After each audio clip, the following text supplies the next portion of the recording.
Adolescent health के कुछ important facts को लेकर के मैं डॉक्टर निरुपमा मिश्रा आपके सामने हूँ। तो I am doctor Nirupama Mishra, director Rajeshwari health care, and I am a gynaecologist, paediatrician and adolescent counsellor. तो जैसे कि हम लोगों ने वर्ड एडोलसेंट सुना हुआ है, आप लोगों ने भी सुना होगा, और इसके लेकिन लिटरल मीनिंग क्या है, एडोलसेंस के से आप लोग क्या समझते हैं?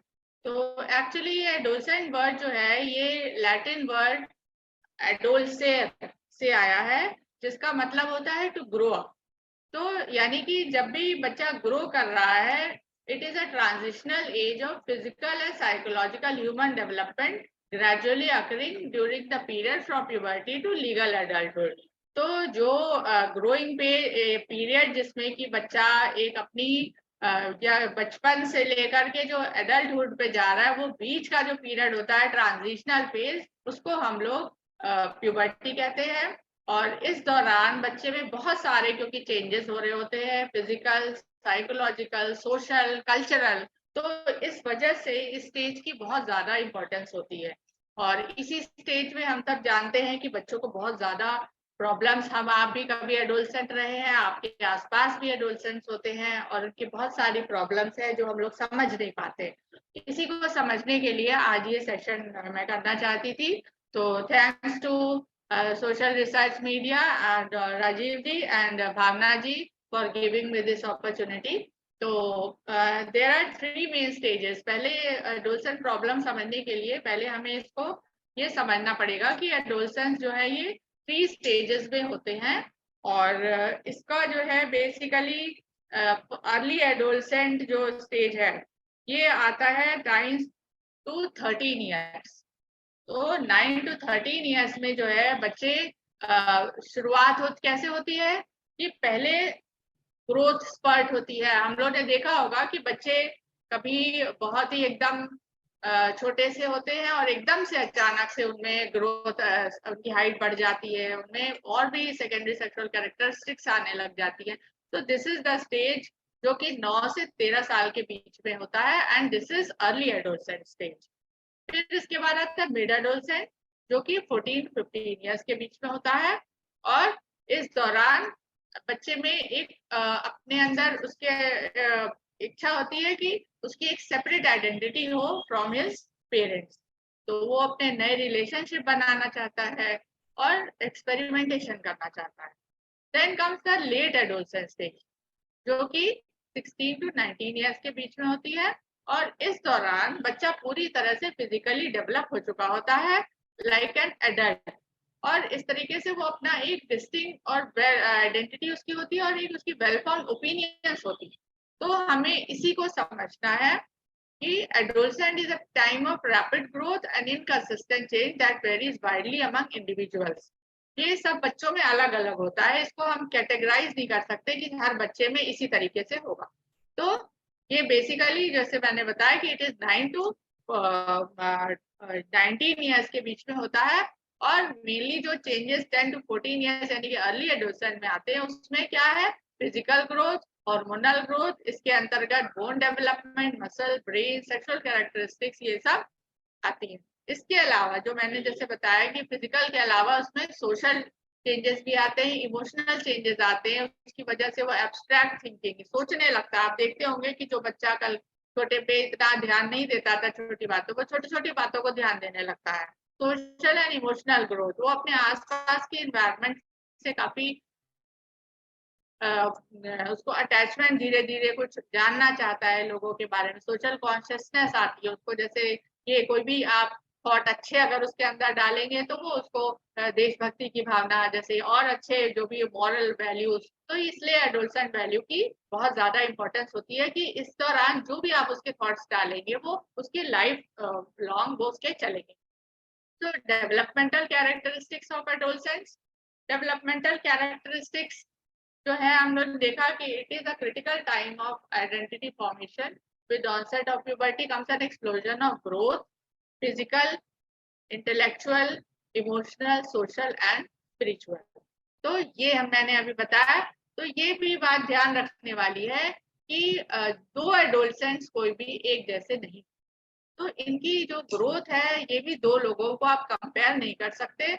हर इंसान अलग होता है, हर इंसान की अपनी कुछ प्लस पॉइंट्स होती हैं, कुछ निगेटिव होती हैं, तो उनको उसी हिसाब से डील करना चाहिए एडोलसेंस में भी खास तौर पे। तो coming to Indian statistics, India has the largest population of adolescents in the world, being home to 243 million individuals aged 10 to 19 years. ये हमें ध्यान रखना है कि क्योंकि हमारी इतनी ज्यादा पॉपुलेशन, सबसे वर्ल्ड में नंबर 1 पे हम आते हैं एडोलसेंट पॉपुलेशन में, इसलिए ये हमें और भी ज्यादा ध्यान रखने की, हम लोग एक तरह से फ्लैग बियरर्स हैं, हम लोग जैसा भी करेंगे वो सारी दुनिया उसको देखती है। तो यही चीज ये यूनिसेफ फ्लैगशिप में एक बार इन्होंने पटनायक जी ने कहा था कि 20% ऑफ वर्ल्ड पॉपुलेशन एडोलसेंट जो है वो हमारी कंट्री कंस्टिट्यूट करती है। और ये भी एक इम्पोर्टेंट बात है कि 9 of the 10 among 1.2 billion adolescent living developing world. तो developing world as a whole में एडोलसेंट पॉपुलेशन बहुत ज्यादा होती है। Problems of adolescents in India, problems क्या आती हैं, अब इस पर हम आते हैं। तो इसको समझने के लिए ये हमें देखना पड़ेगा कि प्रॉब्लम्स कहाँ से शुरू होती।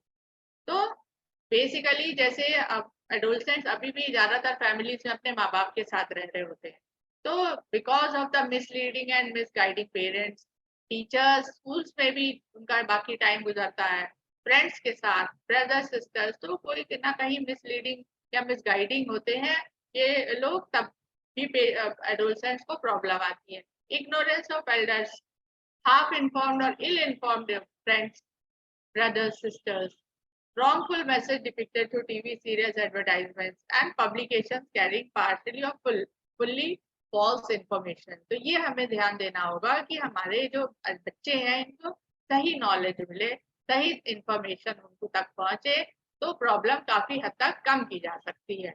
तो प्रॉब्लम्स ऑफ एडोलसेंस हम लोग एक एक करके इस बारे में चर्चा करेंगे।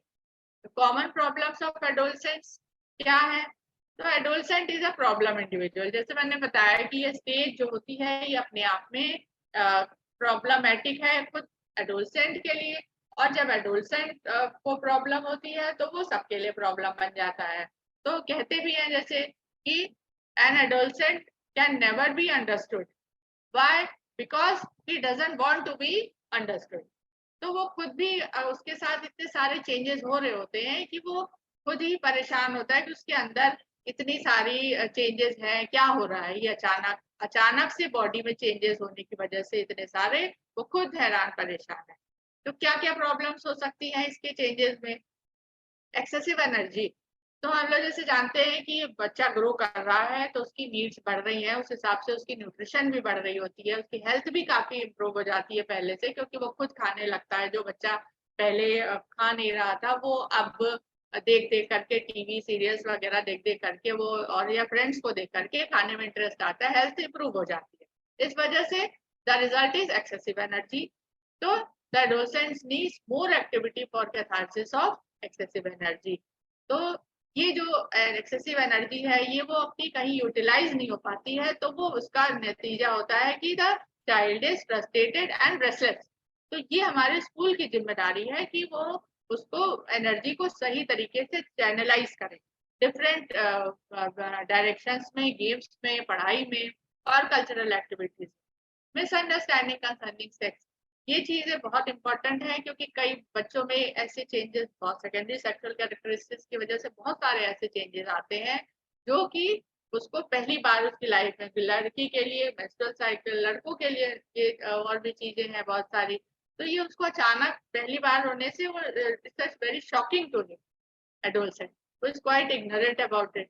तो यहाँ भी स्कूल का रोल आ जाता है कि the school should supply right kind of information regarding sex at this stage, क्योंकि पेरेंट्स कई बार नहीं बता पाते, या बच्चे पेरेंट्स से इतने नहीं खुले होते जितने टीचर्स उनको एजुकेशनल वे में उनको समझा सकती है। तो टीचर का इम्पैक्ट ज्यादा है यहाँ पर, तो उनको राइट इंफॉर्मेशन देने की जिम्मेदारी स्कूल्स की कहीं ना कहीं बन जाती है। एग्रेसिवनेस और विड्रॉल, ये मैंने जैसे बताया कि एडोलसेंट्स में चेंजेस इतने सारे हैं, इमोशनल, सोशल, तो कई बार वो अपने को एडजस्ट नहीं कर पाता।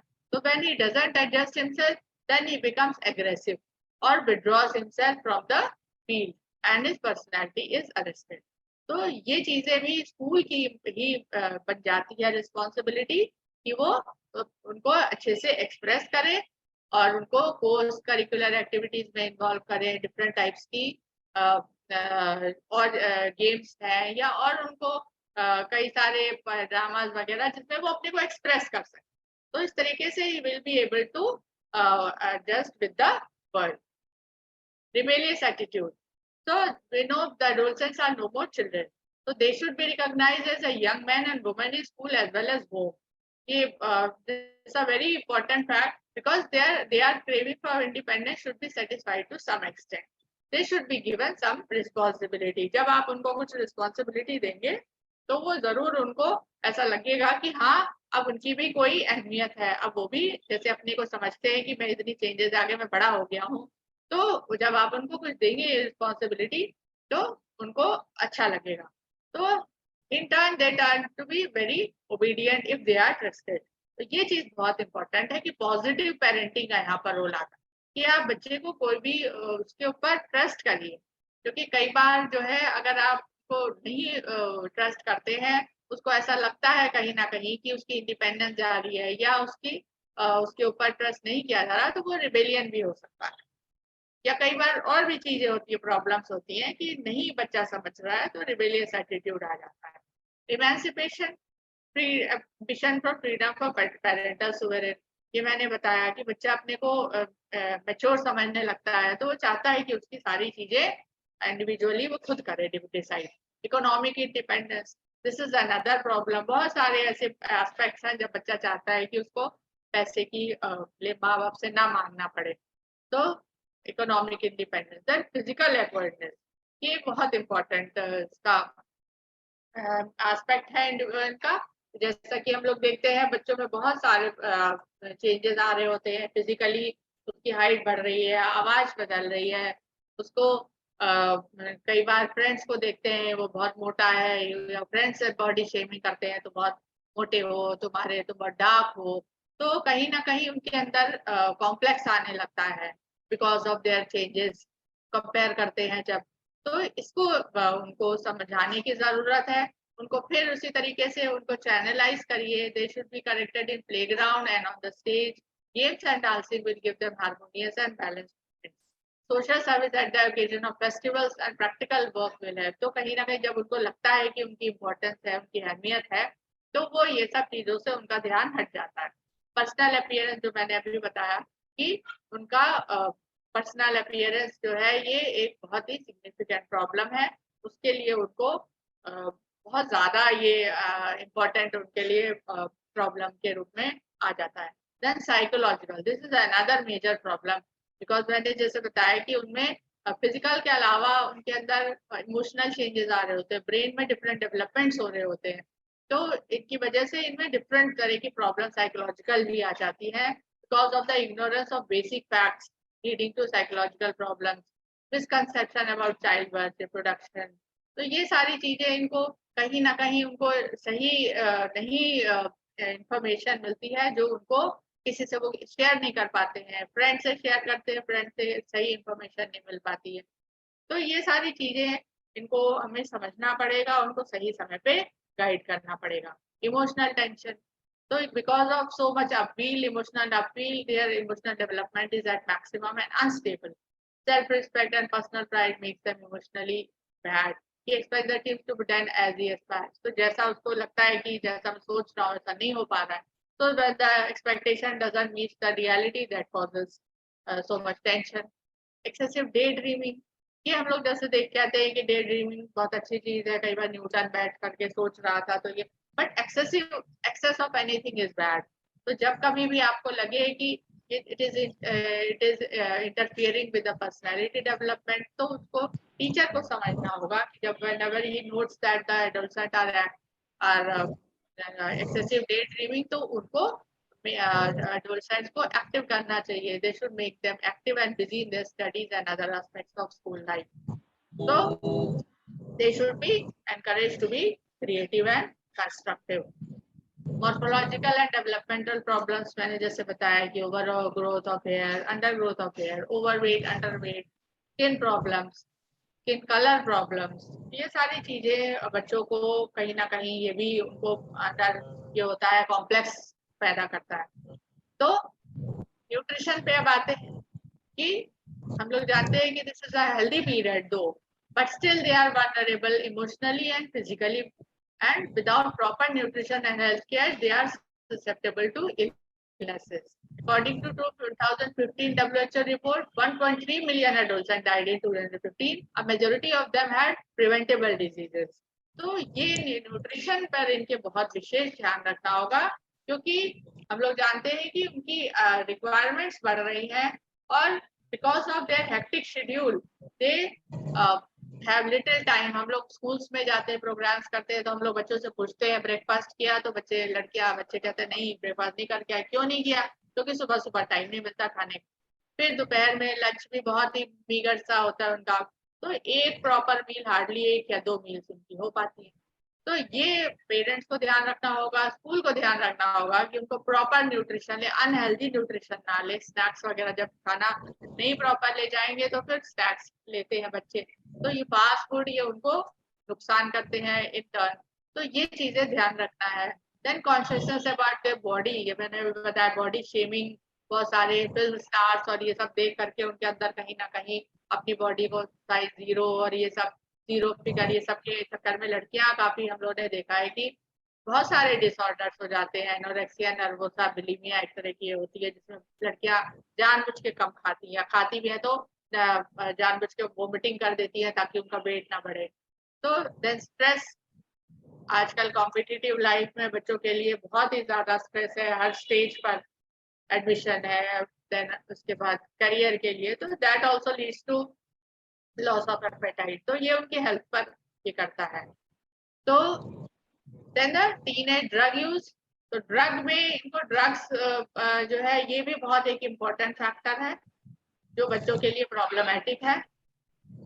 देन ये हम लोग देख रहे हैं, दीज आर द डेटास जिससे कि इतने बच्चों में ड्रग्स प्रेवलेंट है। Violence is so much prevalent कि बच्चे जो है बिकॉज ऑफ एडिक्शन वायलेंस कर रहे हैं। तो रीजंस क्या है उनके, कहीं ना कहीं फैमिली बैकग्राउंड या उनके फ्रेंड्स या लिविंग इन हॉस्टाइल एनवायरनमेंट, ये सब उनको करते हैं। सोल्यूशन क्या है? आप उन पर नजर रखिए, बट बच्चों को ना मालूम दे कि आप उन पर नजर रख रहे हैं। उनकी कहीं भी बिहेवियर चेंज हो तो आप उनको उस पर चेक करिए, एंड देन उनका जरूरत पड़ने पर आप डॉक्टर से भी कंसल्ट कर सकते हैं। Adolescent pregnancy, this is another important problem कि ज्यादातर हमारे यहाँ अभी भी चाइल्ड मैरिजेस हैं, तो गर्ल्स जो है चाइल्ड बियरिंग एज में जो है अनहेल्दी अबॉर्शंस और ये सब चीजें ऐसे प्रेगनेंसी हो रही है 10 to 19 ईयर्स के बीच में, 13 to 19 ईयर्स के बीच में। तो ये जो है कहीं ना कहीं ये बच्चे गर्ल्स को प्रॉब्लम करते हैं। क्या प्रॉब्लम्स होती हैं इनमें? हेल्थ वाइज बहुत सारी एनीमिया मदर्स को हो जाता है, जो लो एज की मदर्स होती है। देन उनमें हाई ब्लड प्रेशर, ये सब कॉम्प्लिकेशंस। तो ये टीनेज प्रेगनेंसी को रोकना है। Teenage suicide, this is another problem, हम लोग रोज न्यूज़पेपर में देखते हैं। आज भी एक था कि कोई टीवी एक्टर ने सुसाइड कर लिया। अक्सर ये बच्चों में suicide after, majority suicide are between 15 to 24 years, and अक्सर जो है ये after corona tension stress level बढ़ भी गया है। तो ये चीजें मेंटल हेल्थ टिप्स हमें पेरेंट्स को बताना होगा कि it's okay for their child to be sad and focus on positive things, और बच्चों के साथ टाइम दीजिए, उनके साथ अपने संवाद बनाए रखिए। Addiction to cyber space, this is another important कि हम लोग के बच्चे आजकल बिकॉज ऑफ कहीं ना कहीं कोरोना की वजह से ये हो गई है इंटरनेट स्टडी, ऑनलाइन स्टडीज की वजह से भी बच्चों में और पहले से भी था। तो इसका सोल्यूशन क्या है कि आप बच्चों का, वही वाली बात है कि बच्चों पे नजर रखिए, लेकिन उनको ये ना लगे कि आप उन पर शक कर रहे हैं। तो उनको पॉजिटिव पेरेंटिंग का यहाँ पे भी रोल आ जाता है। इंटरनेट को don't say no to the internet, but उनको ये बताइए what is safe for them and use them under parental control. तो कई बार बच्चा जो है कर रहा होता है यूज, हो सकता है पढ़ाई के लिए कर रहा हो, तो ये सारी चीजें जुकरबर्ग, बिल गेट्स, ये लोगों ने सबने अपने बच्चों को स्क्रीन से दूर रखा था।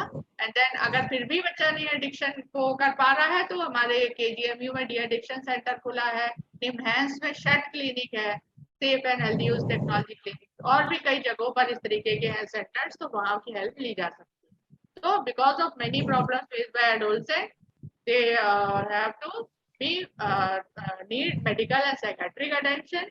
और इंडिया में हम लोग family, because of joint family, हमारी फैमिली जो है क्लोज नेट है, तो हम बच्चों पर ज्यादा ध्यान दे सकते हैं। So conclusion, adolescent problems are common to every country, but the way we tackle such problems from becoming more complicated is more important. An adolescent child is able to fall in a wrong path due to many misconceptions, and it is the duty of parents, teachers, and elders to correct them and provide them with a healthy life.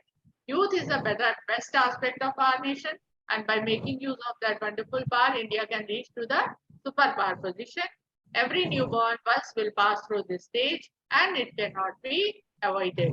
So, adolescent is a new birth, for the higher and more completely human traits are now born. So, it is a newborn adult जो आप देखते हैं after adolescent. तो ये हमारा centre है, कोई अगर इससे रिलेटेड प्रॉब्लम हो तो आप डिस्कस कर सकते हैं। Thank you so much. Subscribe now and press the bell icon. Never miss an update.